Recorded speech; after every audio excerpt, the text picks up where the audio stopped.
In most places in East Germany, even before reaching the wall, there was an open border area that nobody would dare get close to unless they had a death wish. People who encountered the Grinzers there on patrol often disappeared, sometimes for days, sometimes forever. Behind it was the Backlund Wall, which I passed every day.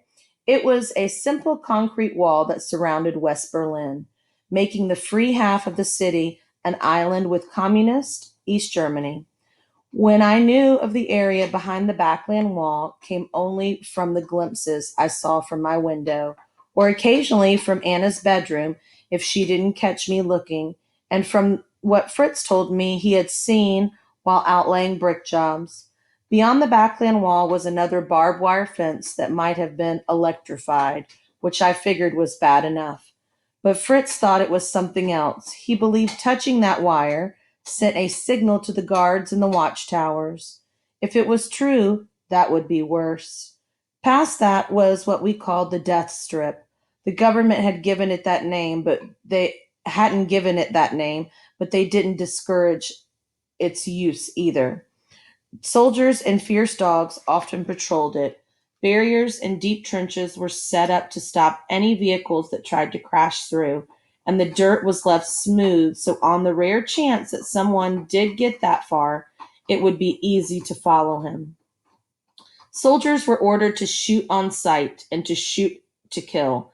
They never hid that fact, and that they had done it before. Western television broadcast the pictures of border guards at the death strip, um, pulling bodies from the water. I had seen it myself, or at least when we could catch a television signal here.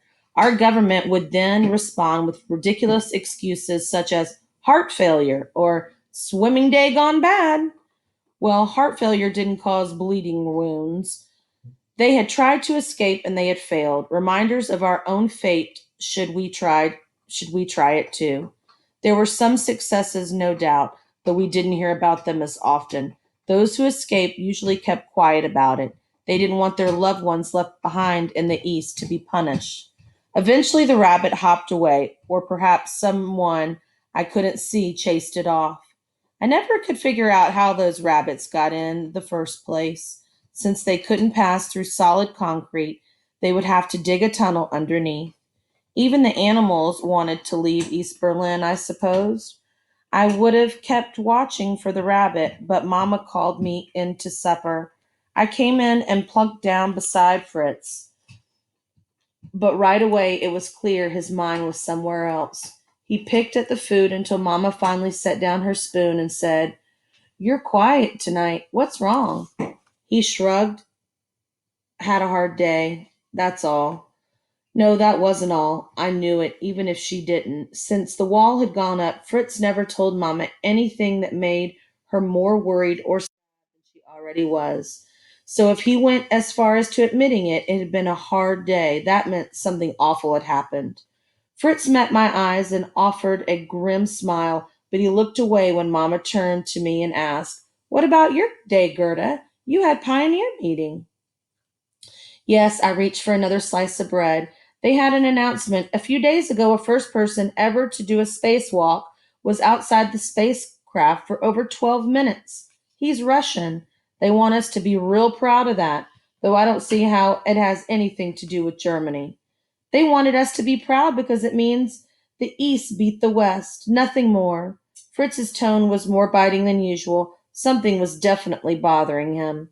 I decided to leave it alone. After all, sometimes I didn't want to talk either. "Where's the butter?" he asked. I shrugged. "Food shortages? Butter never lasted long on the shelves." "Trying to distract us?" Mama asked. "Did anything else happen today, Gerda?"